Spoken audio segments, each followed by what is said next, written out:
I'm so excited to be here with both of you and have the opportunity to hear your story, to have your story and your sound and experiences shared with our audience and walk along this sort of adventure, this tale that you both individually have. My first question, and maybe we can go in whatever order you might choose, whoever feels encouraged to go first. I would love to know, what are some of your earliest musical memories? Go ahead. Well, I do remember we had friends of the family, our parents, and we would visit their houses, and there almost always was a piano in the home. You know, our parents were born 1913 and 1915, so they were born before radio even. So the entertainment center in these even lower middle class and even below that homes was the piano. So I definitely remember pounding on a piano, couldn't read any music, but I'd get away from the older folks and have fun playing the piano. Exactly. And the Smith's house, as a matter of fact. Yeah, you remember that. Yeah, that was my recollection as well. You should also know that I know that our mother, when she was growing up, had a piano in the house. Family lore says that Earl Garner used to come over to the house and play piano for parties and things like that at the house. Wow. So there was music. Our parents did appreciate music very much, but we were very much working class, and there certainly was not a piano in our house. There certainly was not the opportunity to play an instrument. We did have records. We were introduced to music through records. I remember very distinctly a young person's album of the instruments of the orchestra, which I'm sure Bill remembers right. Mitch Miller was the oboist on that. Ah, Exactly. I talked to Mitch about that one time, and he remembered that as well. But that's how we came to know the instruments of the orchestra. And we both, I'm sure, were thinking at the same time. You have to remember, Bill and I are only a year apart as far as age. And we thought it would be wonderful to someday play one of these wonderful things. Wow. but we were at best lower middle class. You know, Ralph, sometimes I wonder what kind of money do we have when we couldn't afford a TV Right, until we were 4 and 5, when 90% of America already had one. I think there was a small radio in the kitchen. You're right. We right. finally got a phonograph player with a 12 record set. And I remember one of our parents told me there was a baton that came with the kit. And they tell me I was like, waving around in the air. But it's amazing. We can still sing some of those songs and remember some of those selections. So that was seemingly an innocuous gift, but it helped to change our lives. Amazing. Absolutely. So skipping a little bit further on, I was in fifth grade. Bill was in sixth grade. We went to an elementary school in a suburb of Pittsburgh, over in the all black corner of this suburb. And for years, this school was the forgotten child of the school district. There were, I think, about 10 other elementary schools in the school district. Ours was the only one that did not have instrumental music. This is the Mm. early 60s, middle of the 60s, the height of the civil rights movement. And at that time, somebody had the presence of mind to say, why aren't these kids over here getting to play instruments? Well, once again, at the very beginning of fifth grade year for me, sixth for Bill, somebody showed up and said, we're going to start an instrumental music program. They started the band first, and Hmm. Bill started The clarinet, on the same day. I started on trumpet. the trumpet. The trumpet, absolutely. And maybe 2 weeks, 1 week, whatever number of weeks later, they started the string program. Mm. And that morning, Bill got up and trotted off to school. And Lord only knows why he picked the viola.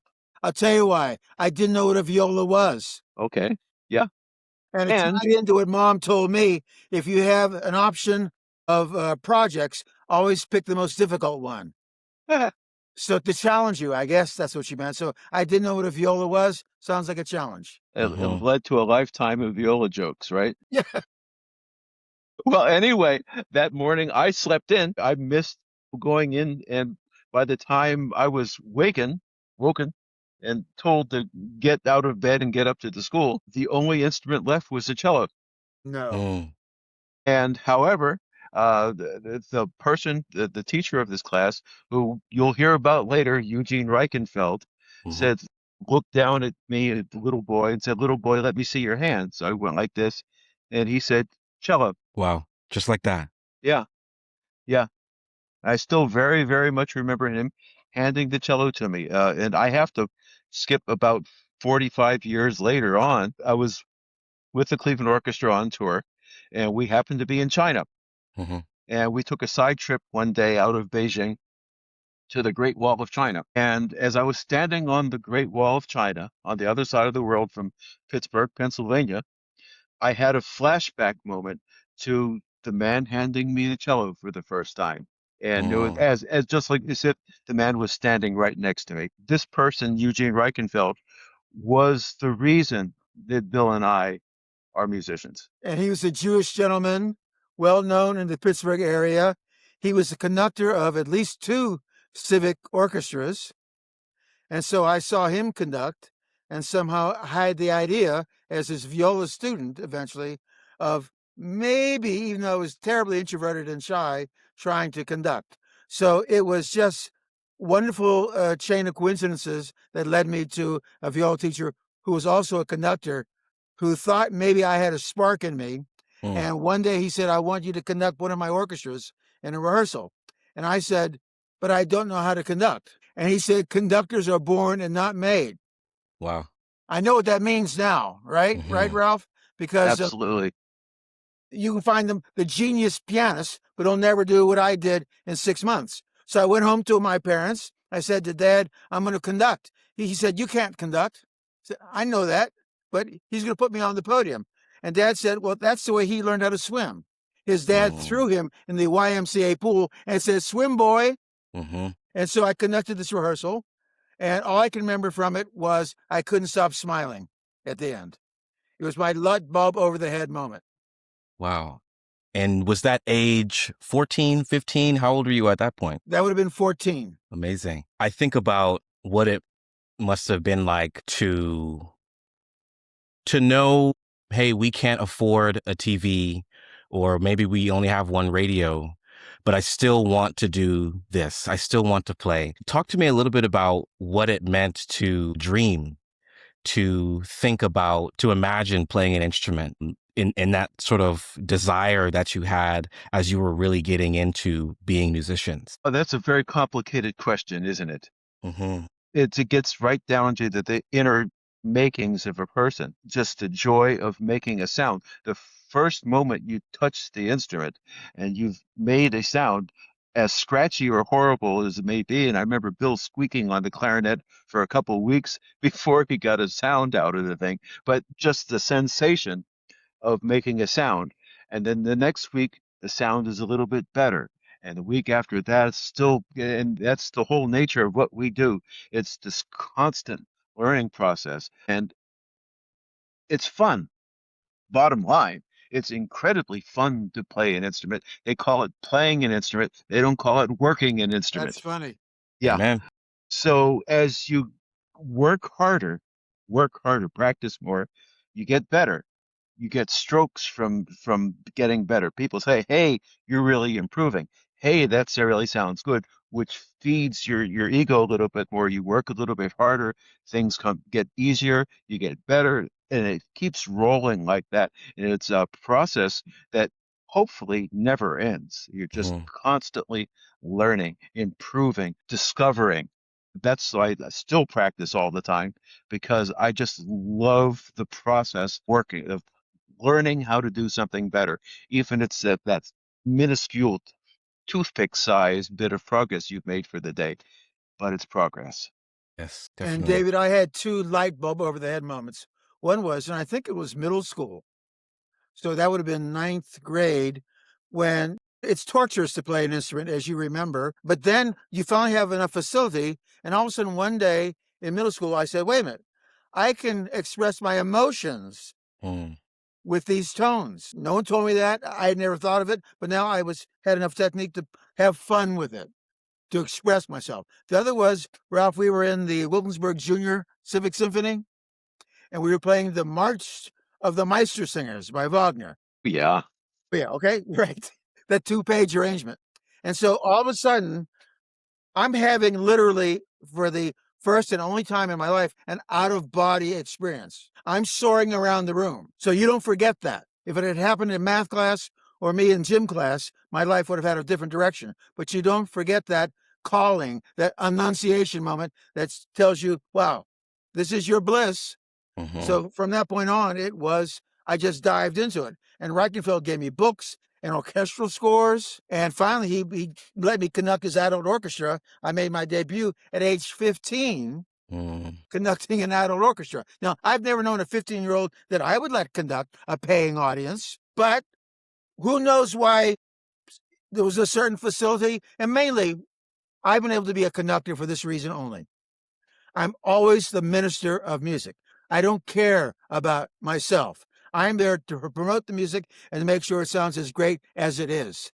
And so I've rarely been nervous or anxious. And I certainly, of course, when you're 15, right, you don't have any stage fright. But that was an important moment in my life, obviously, to conduct adults and to get a standing ovation. And of course, the media loved the idea of a Black 15-year-old conductor. Yeah. So I gave my first interview, at age 15. Ralph, I remember in one interview, I described our family as poor.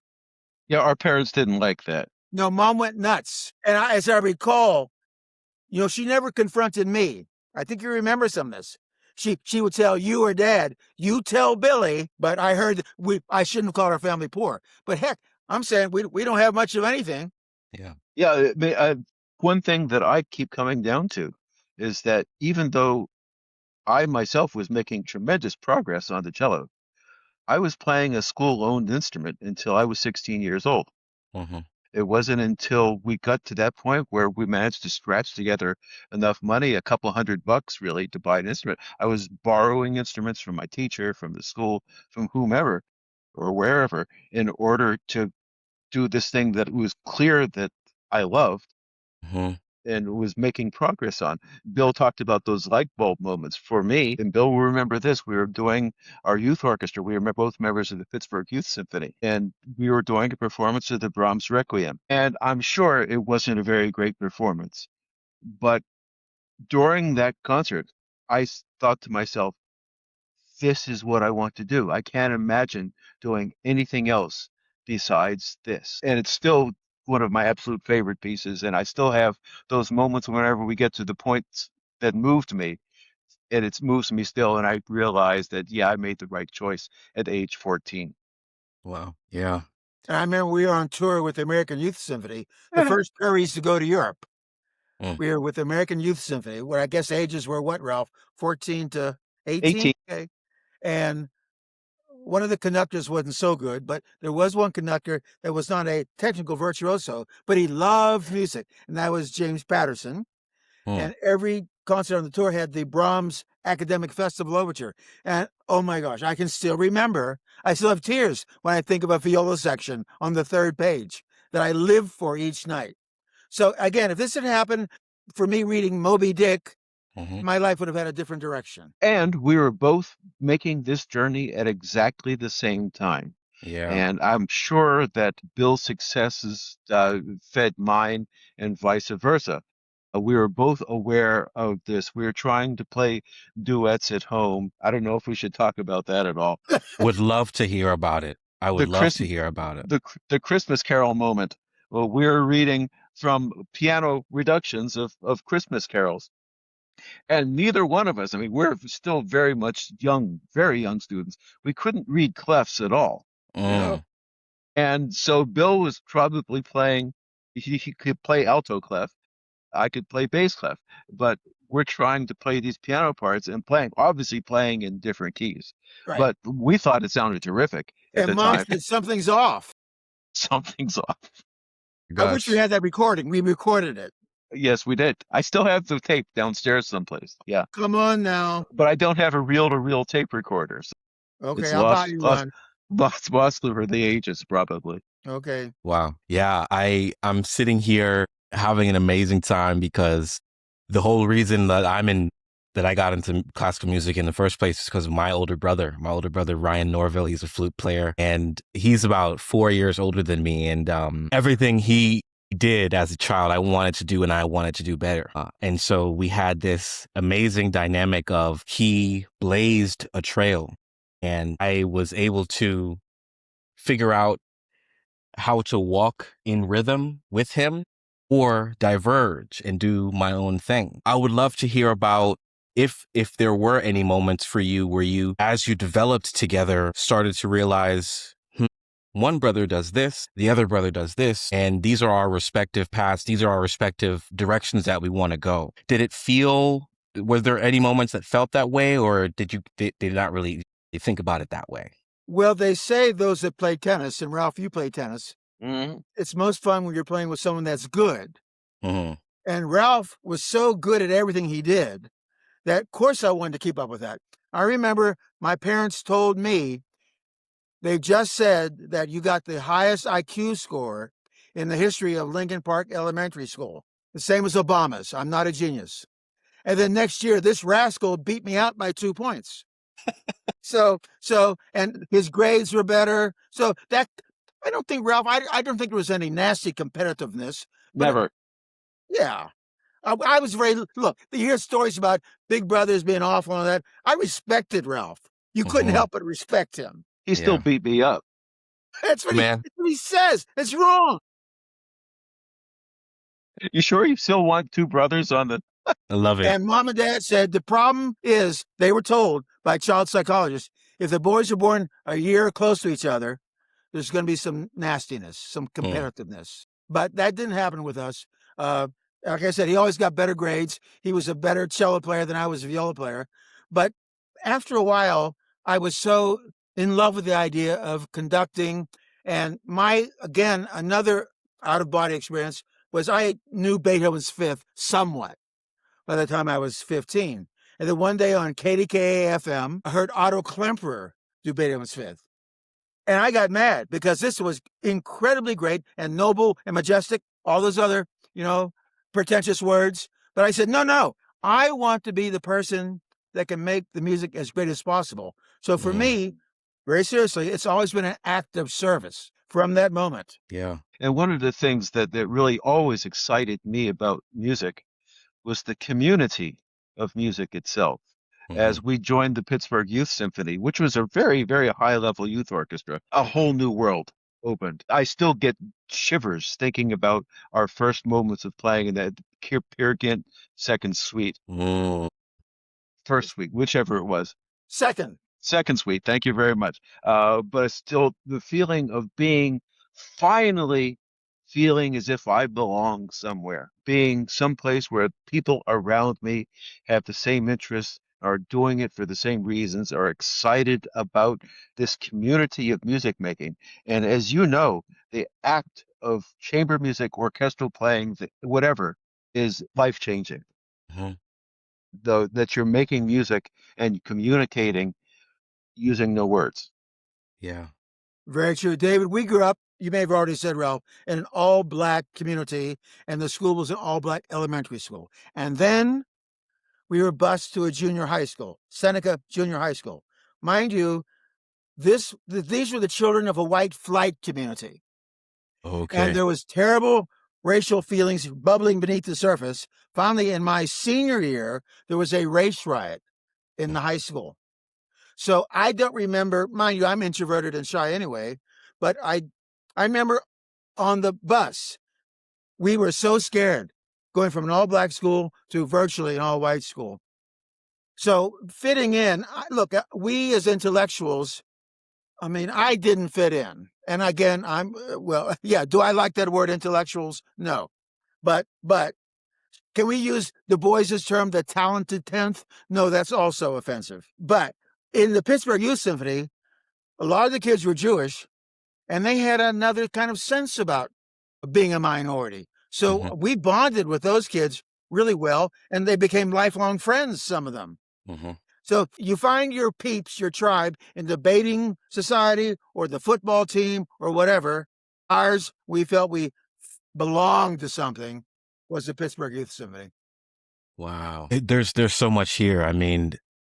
Thinking about this act of music making in community with people, to me, I always think about this act of music making as an act of love, an act of connection, an act of togetherness. And to find your people, to find your tribe is a feeling like no other. And it just reminds me of so many different, conversations that I've had with people on this platform where they have similarly echoed finding place and finding home in some of the best music that the world has to offer with some of the best people too. So that's just significant.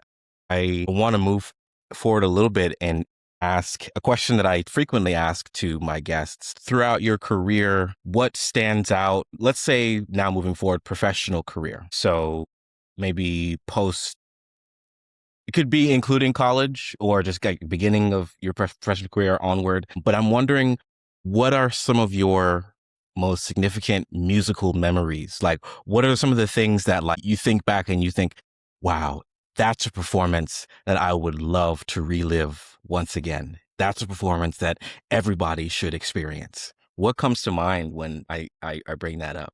Well, for me, it's complicated because there are so many great performances that you participate in during the course of that journey. However, as you skip forward to the actual professional life, when I was a senior at the Cleveland Institute of Music, I was bold enough to audition for the New York Philharmonic. Mm. My teacher said, "You're ready for this." I thought he was nuts, but that they managed to talk me into this audition because in those days it was invitation only. Yet somehow they managed to say, "You got to hear this kid." So I went and played, made finals, and Boulez Pierre Boulez, who was the music director of the New York Philharmonic at the time, did not choose me for that job, but because the word came out, I was just too green. I mean, I was senior in college. Mm. Yeah, I was green. There's no doubt about it. But at the same time, this was the time when truly affirmative action was being really strongly pushed. And a new program called the Music Assistance Fund was started out of the offices of the New York Philharmonic, and they were starting a fellowship program which put one African American player in a string section of a major orchestra for a period of a year or 2 years or something like that. And the person who was head of that at the time approached Boulez and said, "We have this program. Your problem with this kid was that he was green. Would you like to give him some experience?" Boulez said, "But of course." Mm. 2 months later, I'm playing in the New York Philharmonic. That's what I would like to hear again. Was that first performance, the first rehearsal of that first performance, really, and saying, "This is what I've had in my ear for all this time. Yes. Finally, this is what it feels like." Yeah. David, did I send you material on my very first job in Richmond, Virginia? Doesn't No, but I matter. believe I read a little bit about it. So Ralph and I both left college in our senior year. And so I left Oberlin in October to audition for a job as assistant conductor of the Richmond, Virginia Symphony. They offered me the job. I went back to Oberlin and I asked my conducting teacher, "What do you think?" He said, "Well, I've had 10 conducting students in 10 years, and none of them are working as a conductor." So that was interesting to me. So I took the job. I get to Richmond, and the executive director, who I'm going to have an interview with in 2 weeks, she said, "We're not going to offer you a title." What do you mean? "Because your predecessor also was a student from Oberlin, and the board of directors said he didn't work out very well. And so this didn't sound right to me." And it wasn't right. When I left Richmond, somebody said, "I think you should know what happened, Bill." The board of directors flipped out when they heard the French conductor and the liberal executive director had hired their first black staff conductor, this in Richmond, in the capital of the Confederacy. I see. So I had moved all my stuff. I had left my college degree dreams behind.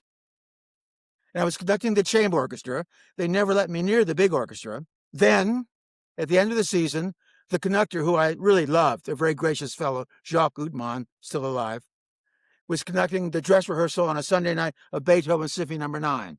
Very energetic guy, probably about 45.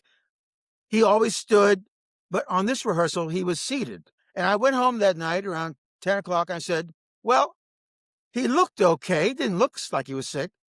But if he were to be indisposed, then probably I'll be up to bat. Mm-hmm. So around 11 o'clock at night, I started studying Beethoven Symphony Number 9. And then probably around midnight, I said, this is crazy. Okay, next morning, 8:15, ring, ring, ring. Good morning, Bill. How well do you know Beethoven Symphony Number 9? The conductor had gotten kidney stone attack during the night. And she said, have you conducted it before? Well, of course. Yeah, right. No.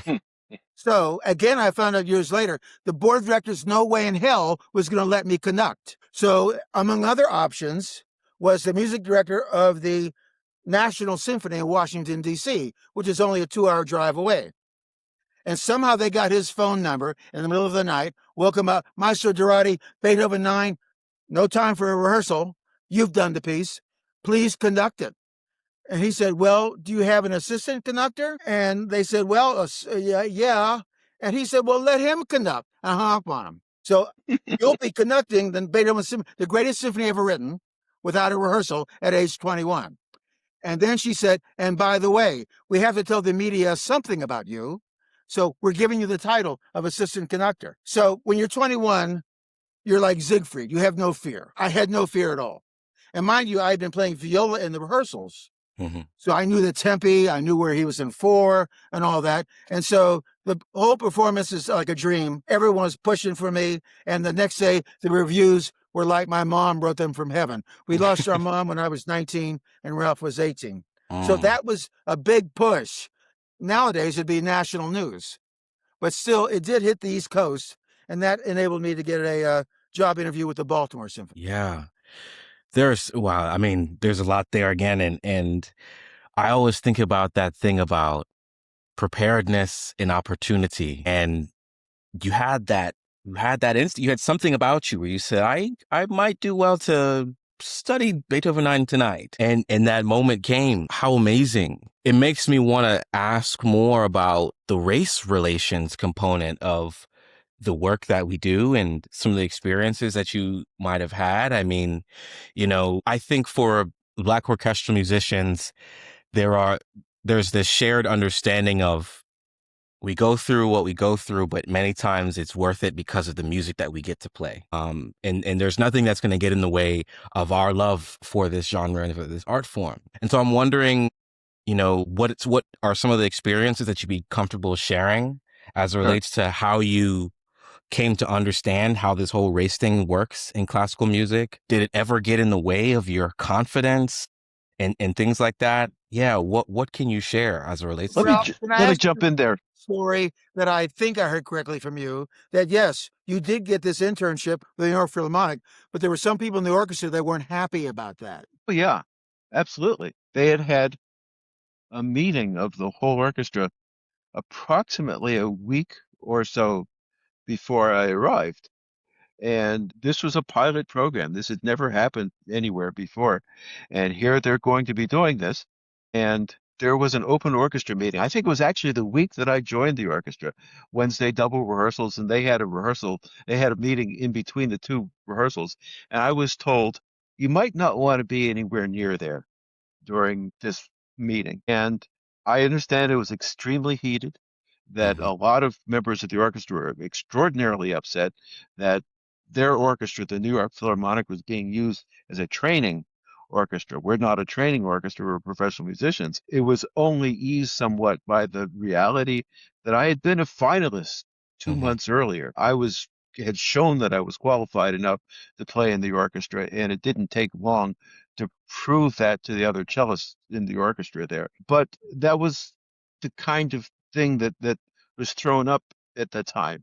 But going back to the original question, going back to the Pittsburgh Youth Symphony, this was pretty much a picture of society at large. Approximately 10% of the orchestra was Black, I would say. So this is where we saw other people look like us who were doing the same thing. I definitely remember, however, when I was a senior in high school and we were having the guidance counselor meeting with the guidance counselor of the school, talking about what your plan is, where you planning on going to college and things like that. And I had already won a full scholarship to the Cleveland Institute of Music, and they guidance counselor said, well, okay.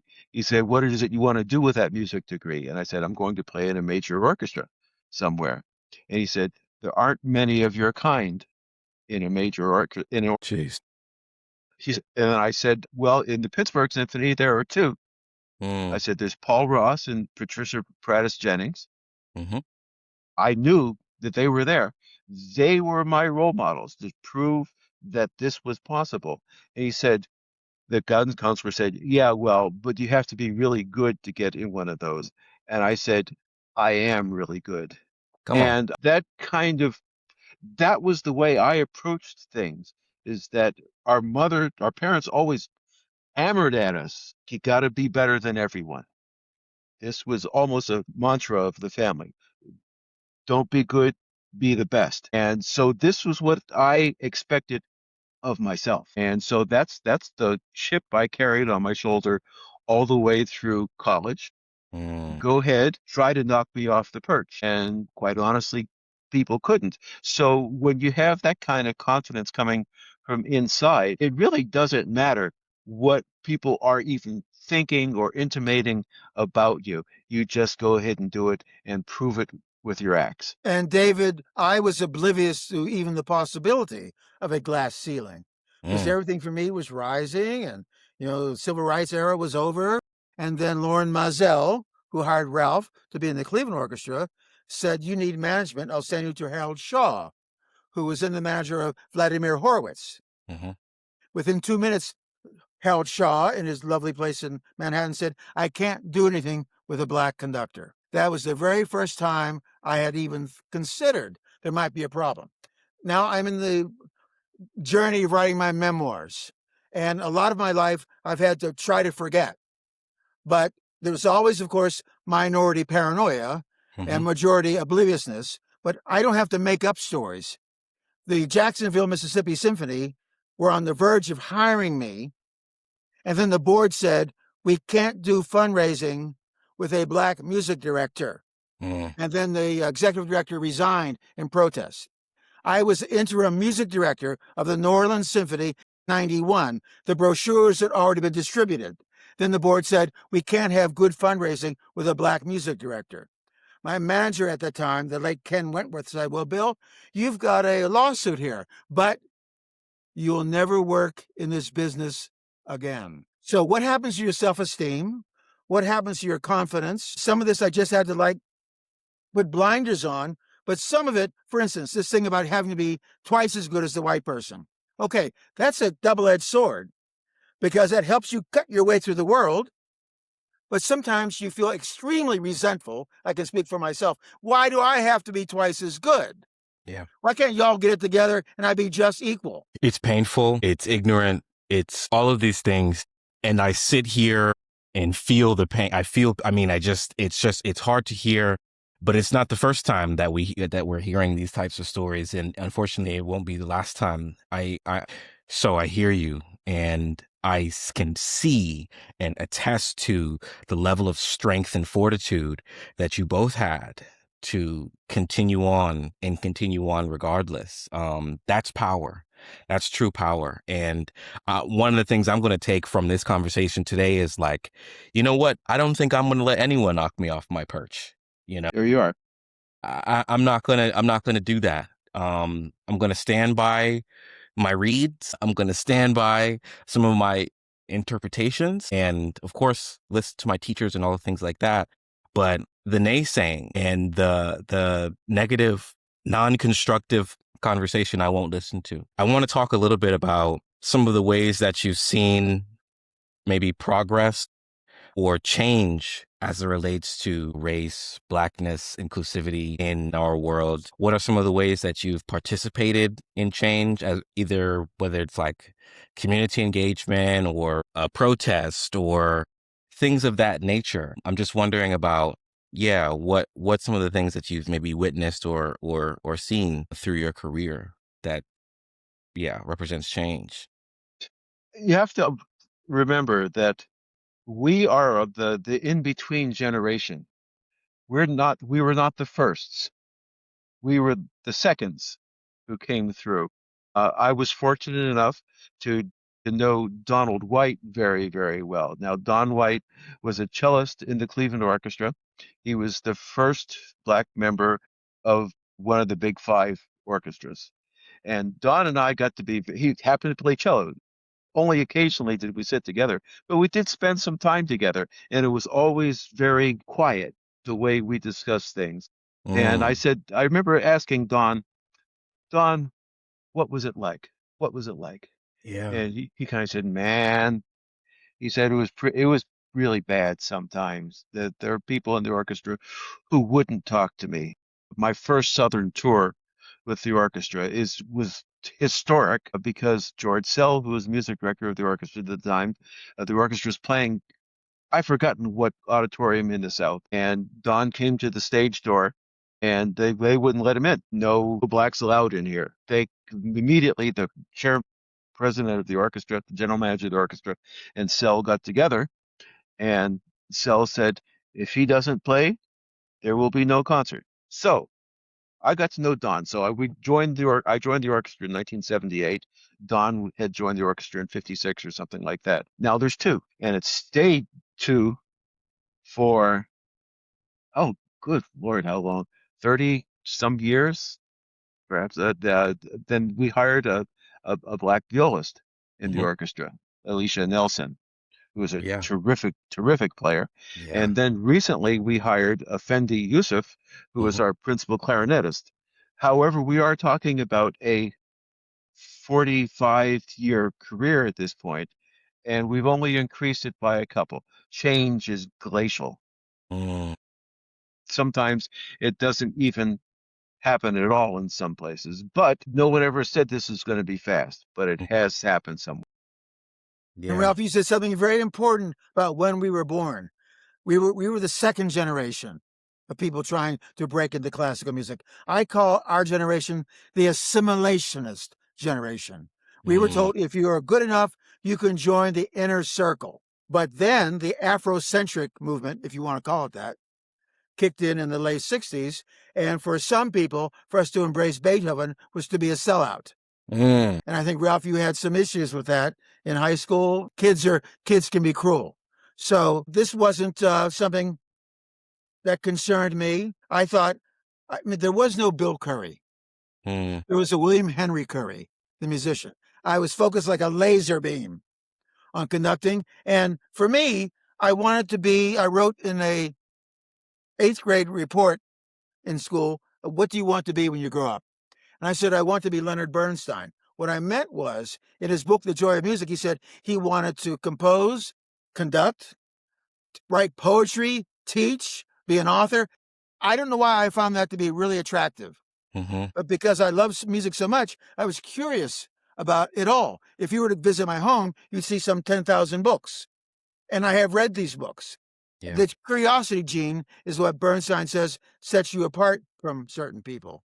Wow. Yeah. And as far as being an activist, I have a family. I have had two, at the time, young children. My kids are long grown up now and incredibly successful. And I was so busy raising a family and being a role model for my family as a strong person, strong Mhm, father, that this became the focus of my life. Being as good a cellist, as good a musician as I possibly could. I at the same time became deeply involved in orchestra committee work, the negotiating committees and things like okay. that. Did God knows how many negotiating committees. I also became personnel manager of the orchestra for about a 10-year period in Mm, there. So I was deeply involved in things, trying to show people the right way to do things. mhm, And I can't say that it's my responsibility other than just being myself to be a role model. Pay attention and you will see the role model. Just as Paul Ross in the Pittsburgh Symphony was a role model to me. He mm, just was there. I was able to understand how important this person could be for me as long as I was paying attention. yeah. Well said. And David, I didn't really, frankly, there was a woman, a famous poet I knew in Indianapolis, and she said, what do you know about Frederick Douglass? I'm like 35 years old. And I say, who? Mm, Oops, Yeah. wrong answer. I can still see her glaring face.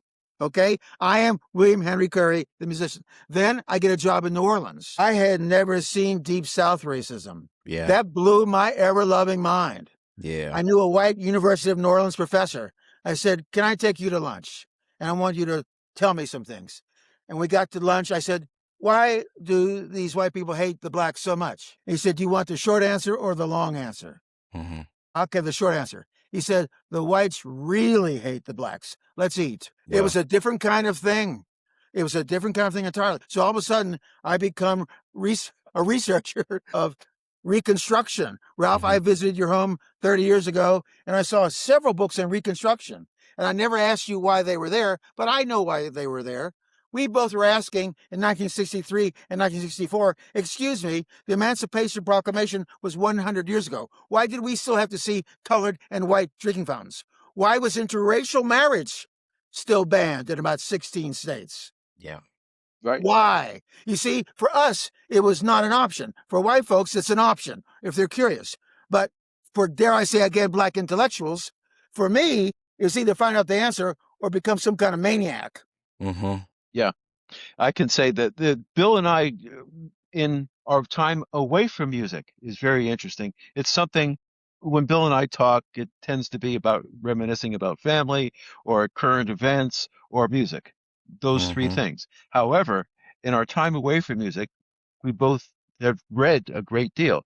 And when Bill was at my house, and one of the things that he noticed, of course, was these books on history. And the way that the era that I started reading first was Revolutionary War history. Mm.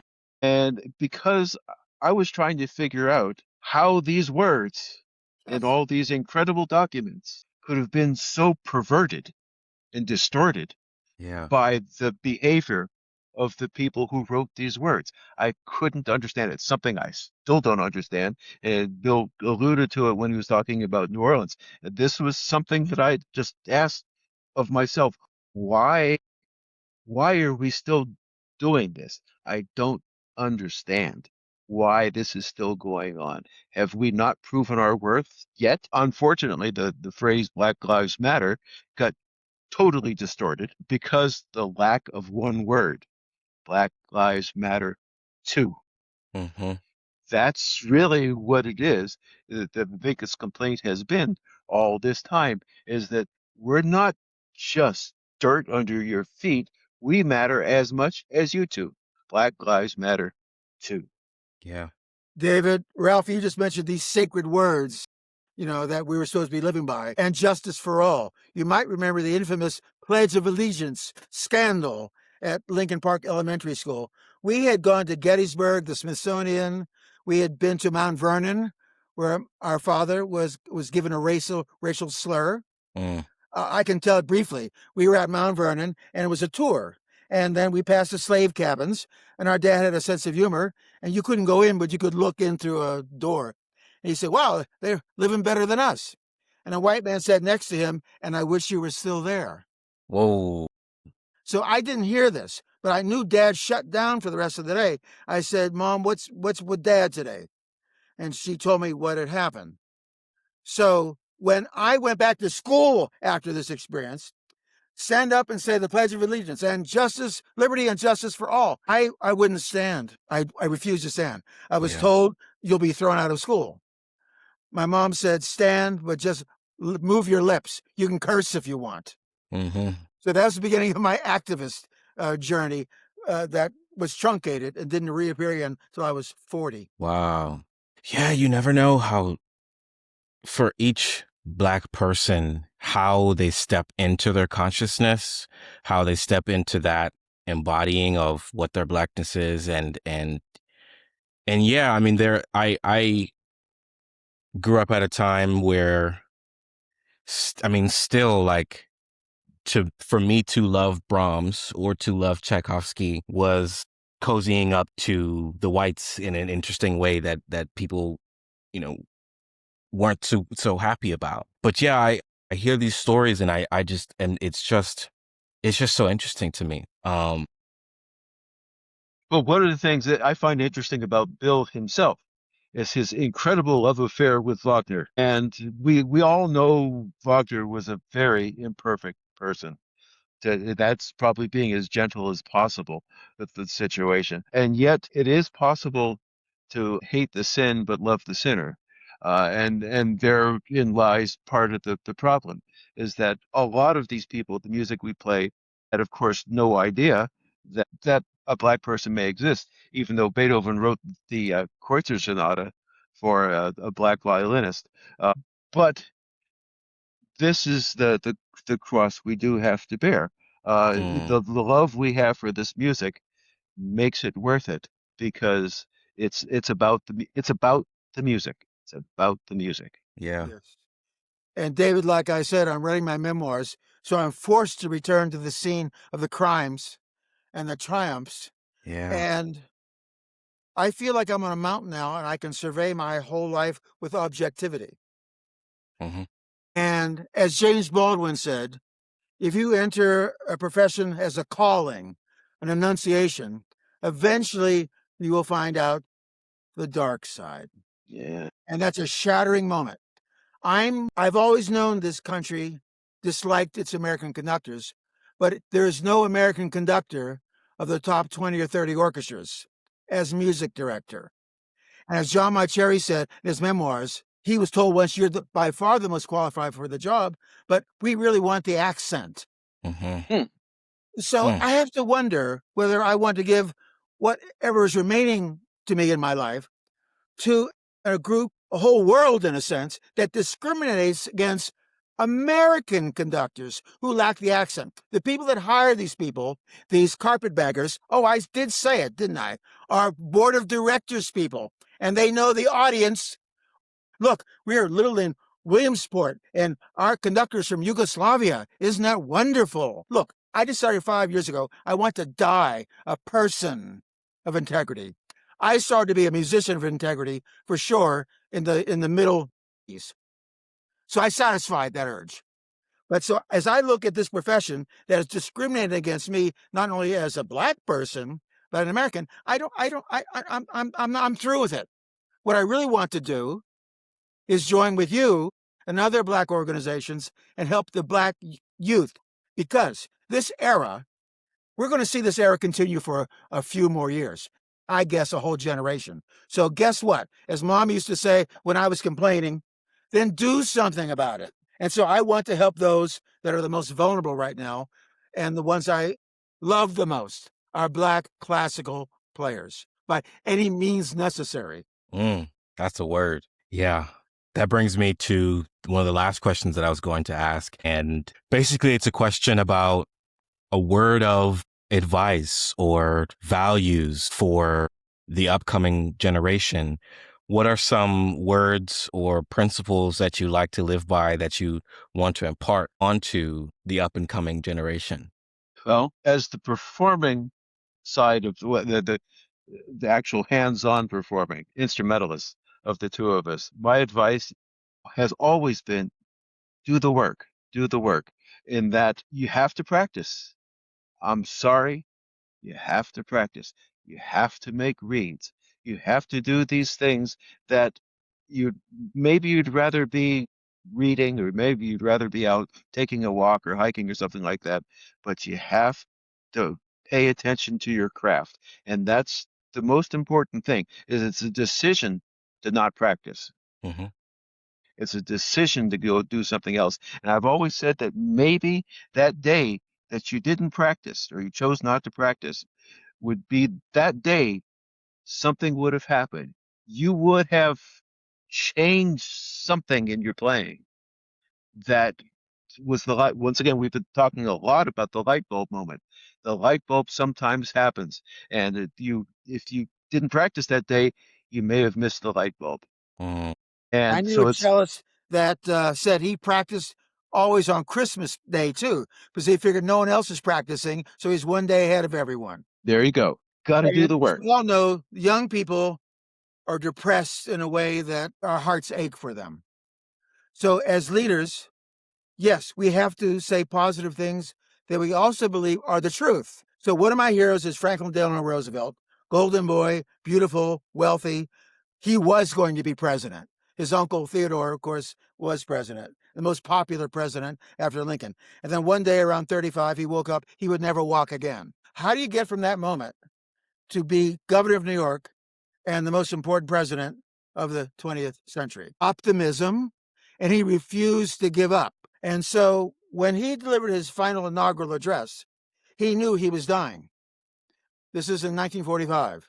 And he had given away some of his possessions to his son, Junior, who sensed, what's going on here, Dad? Oh, I'm fine. But he knew he only had a few months to live. So when he gave this address, he knew, unlike few Americans, about the Holocaust. And so it's perhaps the shortest inaugural address ever.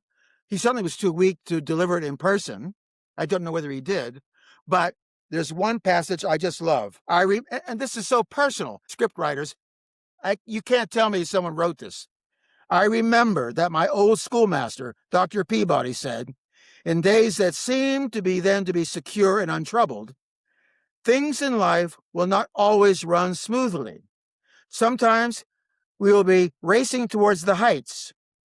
Then all will seem to reverse itself and start downward. The great fact to remember is that the trend of civilization itself is forever upward, that a line drawn through the middle of the peaks and the valleys of the centuries always has an upward trend. I think Martin Luther King said something similar about that. So this is a fallback era. Mm-hmm. We know this from living through eras that were never considered to be peaceful, but trying to drag me back to 1954, and this is what happened to me. Born a month after Brown versus Board of Education. 1964, the Republicans nominate Barry Goldwater, who voted against the Civil Rights Act. I'm listening to this. There are a lot of kids listening right now. They're 10 years old and learning the wrong things and the right things. But nonetheless, I did see gays in the military. I did see gays allowed to be married, interracial marriage. I saw a black president elected twice. I saw a female presidential candidate. And then this is what I did in 2015. I said, oh, Lord, I have done seen the promised land. All the fights are over. Thank you. Thank you, Jesus. And then what happened? So this is like you feel well, then you're sick, and then you feel well again. Oh, great. I'm fine now. And then the relapse. Yeah. The relapses are painful. And this is, for me, very, very painful, this era. But now I've decided, hey, look, we see where this is going. So there's no more pretense. There's no more self-delusion. And as Mom would say, do something about it. I can't do anything about this tsunami of hatred, but I can help Black musicians feel they merit a place in this industry. Yeah. Wow. Thank you. Thank you both. This was powerful and just a remarkable time. I've loved getting to connect with both of you and witness there's just so much love between the both of you that I'm feeling and I'm picking up on. And that's reminding me, of my brother and I love him so much. And so, yeah, I just want to thank you for this time. And thank you for being guests on Black Music Scene. Thank you. Great questions. Ralph, he didn't ask the question, were your parents musicians too? Yeah, we've heard that occasionally. Yeah, I can imagine. Thank you. Brilliant. It's an absolute pleasure working with you today.